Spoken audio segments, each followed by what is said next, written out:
I denne video vil jeg vise, hvorledes man kan oprette eventuelt en mobiltelefon. Man går under personaleudstyr. Man går under telefoner og venstreklikker med musen. Opret personaleudstyr. Når jeg har en mobil, så er det vigtigt, at man trykker plus 45 og det telefonnummer, at man nu ønsker at oprette. Herefter har man mulighed for at vælge forskellige typer, men når det er mobiltelefon, er det altid SwanData. Hvis det har været en dæktelefon, så har man valgt, at den hed 7202 eller 7722p, men det kan I se nedenfor her. Men tjek det altid ud, hvordan I har oprettet jeres andre telefoner. Jeg vælger SwanData. I teksten kan jeg fortælle, at den hører til afdeling 1, og så kan jeg trykke gem. Så skal man have koblet den sammen med en personale. Jeg trykker på personale.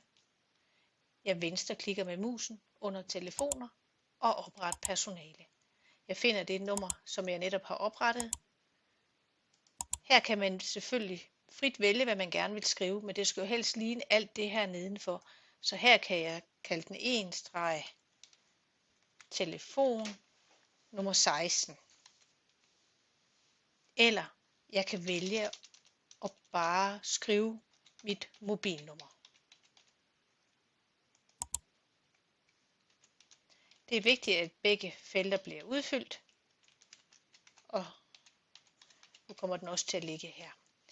Man skal ikke udfylde kodeord eller noget som helst, eller sprog, eller adresse, eller postnummer, telefon eller noget. Men hvis jeg nu ved, at den kun skal bruges på afdeling 1, må jeg jo gerne skrive det heroppe, at det er til afdeling 1.